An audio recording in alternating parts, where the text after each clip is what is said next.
నమస్తే.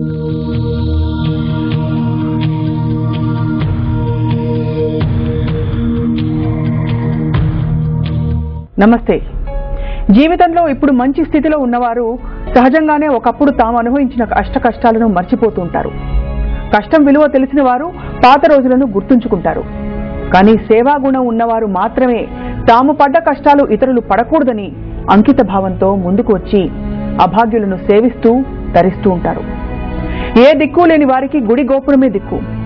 గుడి గోపురం నీడ చేరిన వారికి జంగ సమ్మయ్యే దిక్కు. గాలిపోయిన టైర్లకు గాలి కొడుతూ ఉంటారు.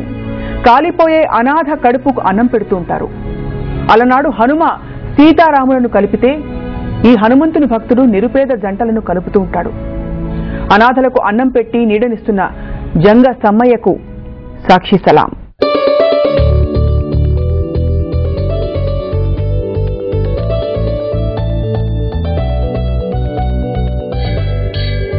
కాళేశ్వరం పుణ్యక్షేత్రంలో జంగా సమ్మయ్య పేరు తెలియని వారు లేరు. అనాథలకు అభాగ్యులకు అన్నదానం చేస్తున్నాడు. ప్రతిరోజు 30 మంది దీనులకు ఆకలి తీరుస్తున్నాడు. జీవితంలో అన్నీ కోల్పోయిన నిర్భాగ్యులు ఇక్కడకు చేరుకుంటారు. జంగా సమ్మయ్య వారందరినీ చేరతీసి కడుపు నిండా అన్నం పెడుతుంటాడు.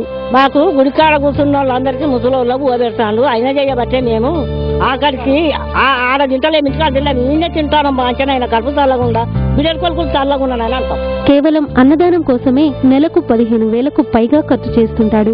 కులమతాలకు అతీతంగా ఇక్కడ అన్నదానం జరుగుతుంది. జంగా సమ్మయ్య సత్రంలో ఆకలి తీర్చుకున్న వారంతా సమ్మయ్యను మనస్ఫూర్తిగా దీవిస్తుంటారు. నా కొడుకు చచ్చిపోయింది, నా కోడలు చచ్చిపోయింది, మరొకటి చచ్చిపోయింది, ఇక్కడ తింటాను. అన్నం పరబ్రహ్మ స్వరూపం అని భక్తిభావంతో అన్నదాన సేవ చేస్తున్నాడు. తను నమ్ముకున్న ఆంజనేయుని వ్యక్తిగతంగా ధ్యానిస్తూ ఆలయాలు నిర్మిస్తున్నాడు. అనాథలకు అన్నదానం చేస్తూ భగవంతుని కూడా మెప్పిస్తున్నాడు. నిజమైన ఆధ్యాత్మిక జీవనాన్ని గడుపుతున్నాడు.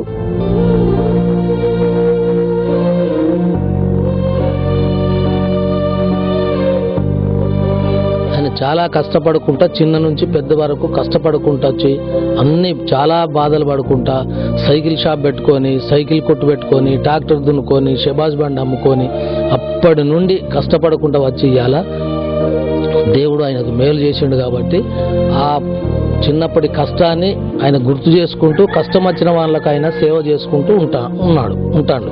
కాళేశ్వరంలో ప్రభుత్వం తనకు భూమిని కేటాయిస్తే నిత్యాన్నదాన సత్రం ఒకటి ఏర్పాటు చేసి అనాథలకు ఆశ్రయం కల్పించి ఆకలి తీరుస్తానని చెప్తున్నాడు జంగా సమ్మయ్య. తాను పడినన్ని బాధలు ఇతరులు పడకూడదనే సదుద్దేశంతో అనాథలకు అన్నదానం చేస్తున్న జంగా సమ్మయ్యకు సాక్షి సలాం.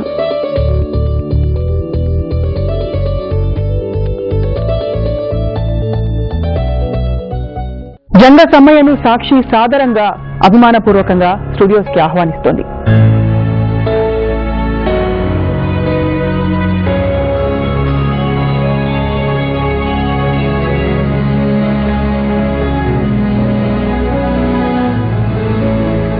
జంగ సమ్మయ్య గారు నమస్కారం అండి. నమస్కారం. జయ శ్రీరామ్. ఎలా ఉన్నారు? మా గ్రామము చింతకాని, మా తల్లిదండ్రి జంగ లక్షయ్య, జంగ పోసమ్మ. మేము కుటుంబంలో మా అందరం 12 మంది. 12 మందిలో పోషణ అన్నం అనేది మేము కొన్ని రోజుల దాకా గుర్తించలే.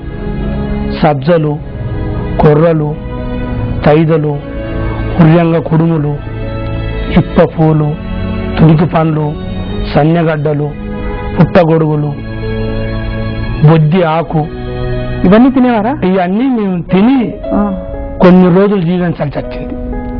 అన్నము ఎప్పుడో వారానికి ఏదన్నా పండుగ వస్తే ఆ పండుగ వచ్చినాడు అన్నం పెడితే జేయబు అనేది.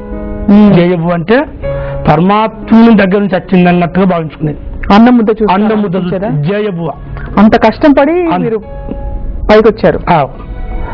అట్లా చేసుకుంటూ ఒక స్వామి దగ్గర 12 సంవత్సరాల జీతం ఉన్నా.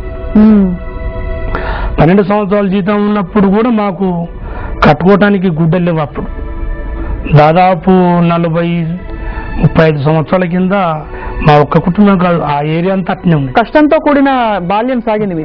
ఎప్పుడంటే 40-50 కిలోమీటర్ల దూరం నడుచుడే. రోజు నడిచేవారా? రోజు ఎవరు పోయినా సరే ఆ ఏరియాలో ట్రాక్టర్లు కానీ, ఆటోలు కానీ, జీబులు కానీ ఏమి లేవు. అప్పుడు మీ అమ్మాయి ఏం పని చేస్తుంటండి? మా అమ్మాయి కూలి పని